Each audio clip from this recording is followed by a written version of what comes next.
Hey everyone, it's Fahan, and you're listening to the Nisa Invest Tea Talk podcast. Hope everybody's feeling good, ready to start your Friday. Alhamdulillah, it's Jummah today. And we're here to recreate in podcast form what happened last year at my local mosque sister circle,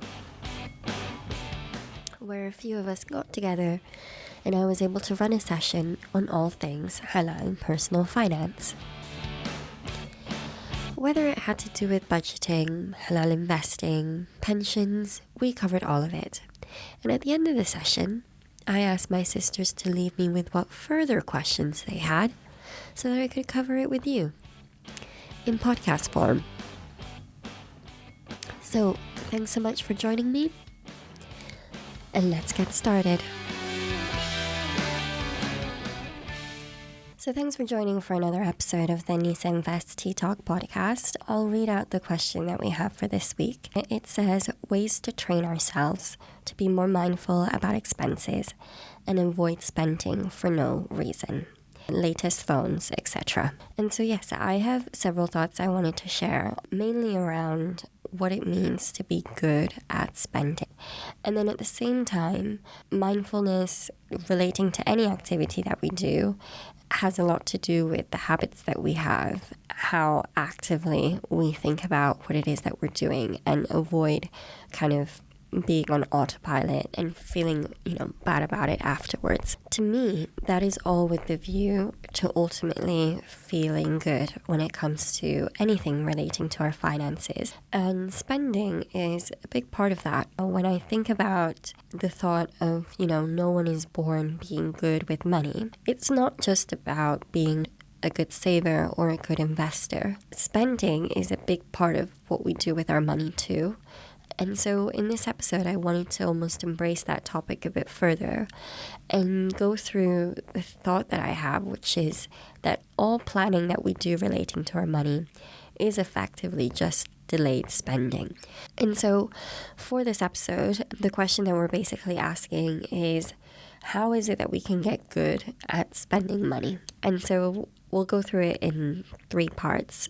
I'll go into more detail about my thought of thinking about planning as effectively being delayed spending and how that can help us feel, more positive about the side of spending, so that the feeling of, spending mindlessly or for no reason is something that we don't do as often. And then in practical terms, what does that look like? What does it actually look like making sure that when it comes to our expenses, there are fewer surprises and we feel like we're more active and in control and knowing what's going on with our money?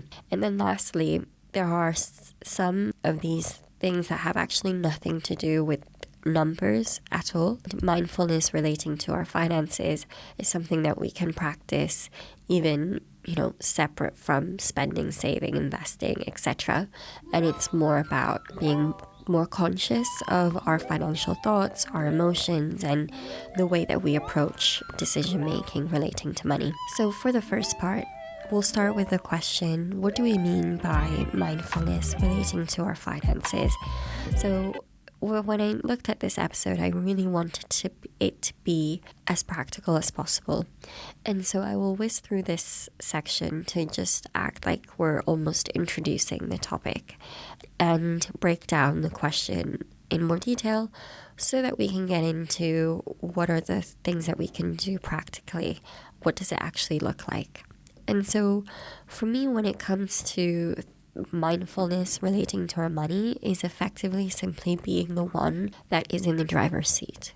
And so that has to not only to do with the act of spending, saving, investing, earning, and giving. It's also about how we feel when we're doing all those things. Are they aligned to our values?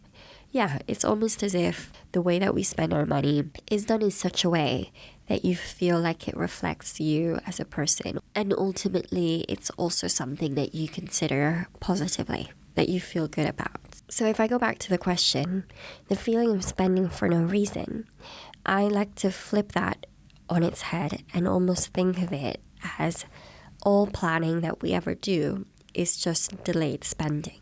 So we might have a plan for something, but we might not know exactly when that will happen. But when it does happen, we are prepared for that eventuality. And the actual spending of the money is not something that came to us as a surprise. But we cannot necessarily know that is when I'm going to be buying my new phone, as the example. But we can always be prepared for that eventuality. And I'll go into that in more detail.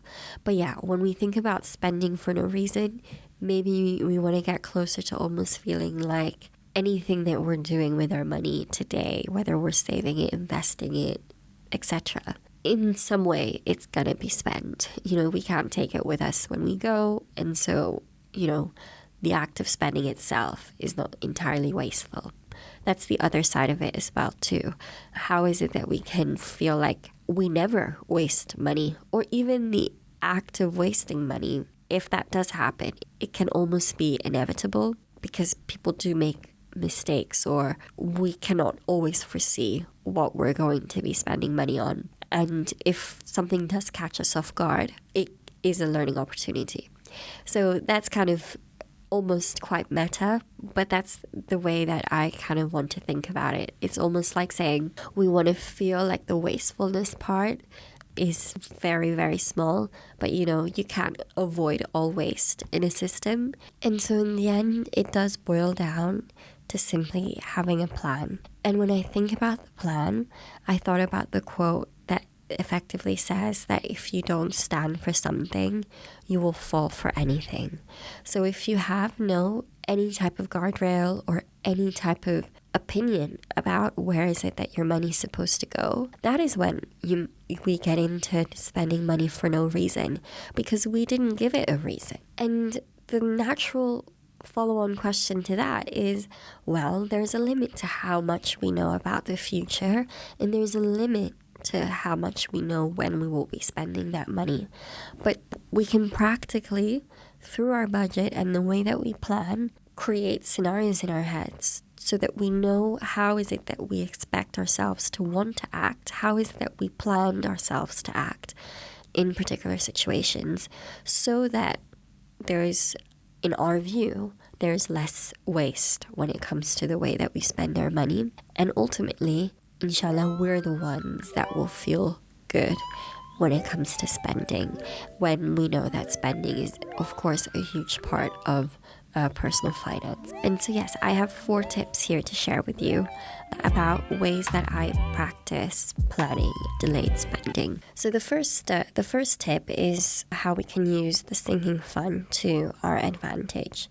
Now, the sinking fund is the pot of money that we set aside every month to cover the side of lifestyle spending that doesn't necessarily come up every month, but it might come up several times a year.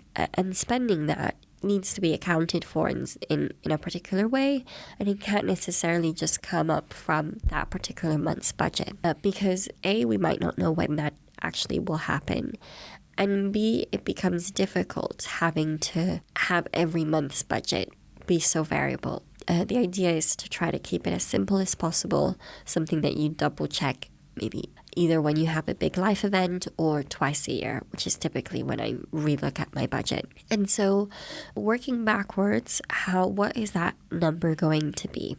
Now, if lifestyle spend is going to represent 30% of a balanced budget, I kind of try to make it so that 15% of it goes towards my sinking fund. That goes towards those kinds of purchases. Now, it might seem like it's quite a lot because you're saying, okay, but 15% of it has to be allocated into a sinking fund. Does that mean that every month you're effectively taking out of your sinking fund? And the answer to that is yes. It does mean that if you regularly use your sinking fund, that just means you're regularly accessing that pot of money towards expenses that you've planned for. Now, what does expenses look like? We mentioned here new phones, etc. You almost have to ask yourself, how much is it that you value having a new phone? And what is your view personally about how often you want to replace your phone? And my view is every 5 years. the same with a laptop. And so part of my sinking fund goes towards tech. The answer might be, well, Fahan, if you only buy a new phone every 5 years, do you feel like you're setting aside a certain amount of money every month towards that new phone? No. But I know that the phone and the technology falls under the same bucket as some other types of larger expenses. So another type of expenses could be a really good suitcase. How often are you going to buy a really good suitcase? You probably want to keep it for as long as possible. But if we start to add all of that up, it is unlikely that I will buy myself a new winter coat, a new phone, a new suitcase, a new laptop, go on however many holidays I want to take that year. You see, all of those expenses are unlikely to happen in a single year, because that, of course, will start to put pressure on anybody's budget. But having those thoughts in your mind of saying, this is when I feel like replacing my phones, this is when I feel like making these types of purchases. Another good example is the dentist and the haircut. These are things that you know are going to happen every year. You're going to have to go to the dentist twice a year, and you're going to have to get a haircut twice a year. And so that's what I tell myself. And part of my sinking fund goes towards paying for the dentist and paying for the haircuts. But the reality is that with the dentist, because when you leave the dentist office, you can book your next appointment. I try to do that. But with haircuts, sometimes I like to plan my haircuts around an event or a trip or something like that. So I don't necessarily know when I will get it, but it kind of varies. But I know that when I do pay for it, it will have to come out of the sinking fund. It's not going to come out of that month's budget. The reason you're doing this isn't necessarily to help with those purchases. It is mainly to take the pressure off all the other things that you spend your money on. Because the other 15% of my lifestyle spend goes directly into my Monzo account, which I use for spending. I have 2 current accounts, one of which is the Monzo, in which I put in 2 standing orders a month. One is for general spending, and the other one is to cover my travel. So that lifestyle spend that just goes into my Monzo, I don't know what I will be spending it on at the start of the month. I don't know. But anything that I do spend it on, I don't ever try to think, okay, that was a waste of money, because that's what it's there for. It's there to spend on whatever that fits under that lifestyle spend. So if it does end up becoming it's all spent on a series of coffees, what you want to be doing is kind of taking the pressure off. Not all money needs to be planned for. You could just leave one part of it to say it fits that particular purpose, which is the purpose of general lifestyle spend, either at restaurants or going to the cinema, for instance, or doing whatever it is that you want to do with that part of money. It could even include getting a piece of clothing that kind of fits within that budget for that month. And what that also helps you to do is that anything else that you spot that could be a bigger purchase, or it could be a one-off purchase, you will then know that you have a mechanism through which you can pay for that upfront and in full. A big part of the way that you'll end up wanting to structure your budget to try to keep it as simple as possible, the way that I think about it is try to get a handle on my essential spending and try to make sure that it is truly essential spending. And then for my lifestyle spend, I try to make as much use of my sinking fund as possible so that more things I can pay upfront and in full. That also means that your sinking fund could be used to pay upfront and in full for some subscriptions. So I try to keep my subscriptions as much as possible to annual subscriptions, and then it's something that you effectively work towards through your sinking fund, and you almost increase the tolerance through which you accept a monthly subscription. Ideally, you want to keep those as fewer as possible, because the whole idea is to try to keep the spending portion of it, where the 15% that just goes into my Monzo, as little as that to go towards monthly subscriptions, so that it really is truly for unplanned expenses. So the sinking fund is a big part of it. But moving on to other practical points that we can do to feel like we're better spenders is the idea of loving what we own, to really feel like we have ownership of the things that are in our possession. I tried to distill this into actual practical things. I thought of travel accessories, for example. I try to keep the same set of bags, whether it's a travel bag or it's a suitcase. I like having them all matching, and that way I feel like, okay, those are the things I use when I go traveling. They are fit for purpose. They're useful. I like them. I'm always going to keep them. I want to take care of them. I only take them out when I need to travel. And if I do need to travel, I don't ever have to think about perhaps my bag's not fitting me. I try to think of other examples. So towels was an example. I also thought of pajamas. Those are also another thing that we could have as matching sets. But effectively, to feel like the things that we might use every day are actually our favorite things, and we want to have good ownership of them and take good care of them. The third part is related to that, and it's almost feeling like the spending part of it is not the end of the transaction. So I called number 3 effectively extending the buying cycle. But this effectively calls for having a system in place of disposing things. So, do you know where your nearest charity shop is where you can drop off clothes? Do you have an eBay account? And is it easy for you to list items on eBay? Do you know where to drop those off? Equally, do you know where your nearest recycling center is if you have to dispose of things that are a bit trickier to dispose of? Ideally, we want to feel like there is almost a circular economy going on in the things that are inside our house. And this will help us feel better about bringing new stuff in, knowing that there's a way for other stuff to go out. And the last tip I have here, I called it leaning into the seasons. So that's effectively trying to avoid your year almost becoming a blur. A big part of having a sinking fund is realizing that every season might have different types of spending.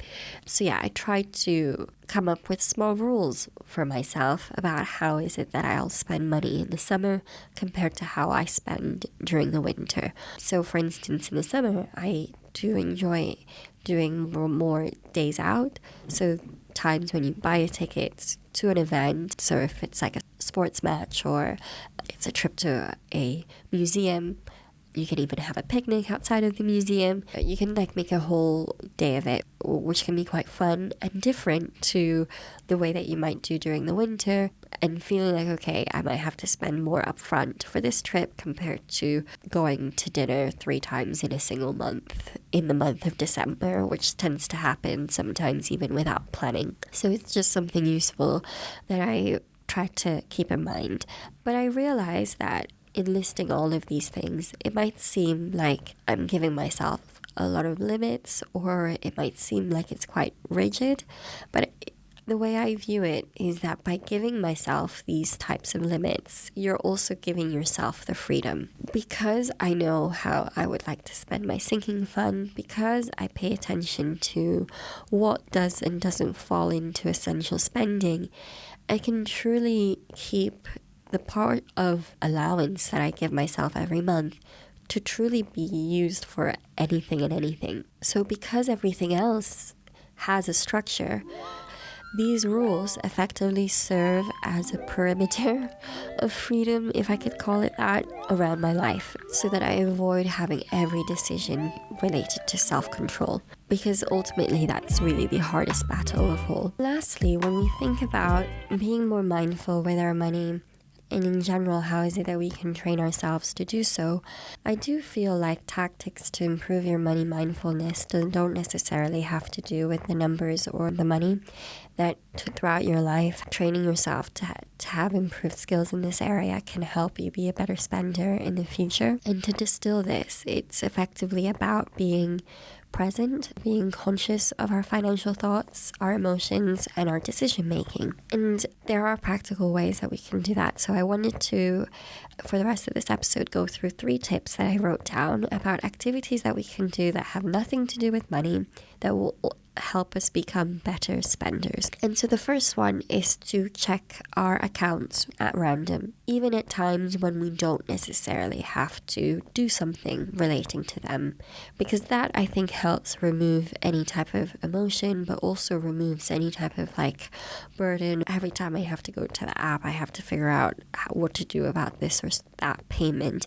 It can just literally be something that you flash up and you see if it makes you feel any type of way, and then move on to the other apps. The same way we pick up and we might go on social media, you might pick up, check your current account just to check it. You didn't have any reason to, in particular, to do that. But that's just almost like being exposed to it and getting to the point that looking at it doesn't actually mean anything. I do that just to be like, okay, I'll see if that makes me think of anything. And are those thoughts positive or are those thoughts negative? The second point, which I think can be really useful to increase mindfulness, is to have what's called no spend days.